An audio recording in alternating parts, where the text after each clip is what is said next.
Salut à tous, aujourd'hui à l'aide du Dr Azerty on va vous montrer comment de 1 retirer une touche de MacBook et de 2 comment la remplacer. Donc là en l'occurrence on va utiliser un MacBook Pro Retina 13 pouces parce que c'est celui qu'on a sous la main, mais sachez que la technique est relativement la même pour tous les autres MacBooks, c'est-à-dire MacBook Air, MacBook Pro 15 pouces, etc. Si vous avez des questions n'hésitez pas à nous contacter, on se fera un plaisir de vous répondre. En attendant je vous laisse avec la suite de la vidéo. On commence tout de suite par le retrait de la touche qui est vraiment très simple. Les fixations sur les MacBook Pro Retina sont orientées à la verticale, de la même façon que l'écran s'ouvre et se ferme. Quand on ne sait pas comment sont orientées les fixations, il vaut mieux soulever la touche dans un angle en diagonale, mais puisqu'on le sait déjà, on va directement la prendre sur le côté. Une fois que le doigt est enclenché sous la touche, on maintient le côté opposé et on soulève sans hésiter à forcer un petit peu.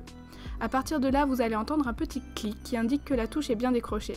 Parfois, elle peut rester accrochée dans l'angle sur lequel on a pris appui pour la retirer, donc rien de grave, on continue de la retirer avec une petite pression et ça se retire tout seul.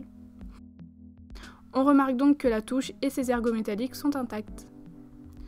Passons maintenant à quelque chose d'un petit peu plus délicat mais toujours aussi simple, à savoir fixer la fixation de notre nouvelle touche. Toutes les fixations de toutes les marques confondues ont un côté lisse et un côté rugueux. Il va donc falloir identifier la face rugueuse qui sera en contact direct avec l'ordinateur. Le côté lisse doit être face à vous. Ensuite, par rapport à la position des 4 ergots métalliques et aussi un petit peu par tâtonnement, on va pouvoir déterminer la position de la fixation. Une fois qu'on a trouvé la bonne façon de faire, on commence par crocheter les ergots métalliques supérieurs pour ensuite simplement enclencher la partie inférieure en appuyant dessus.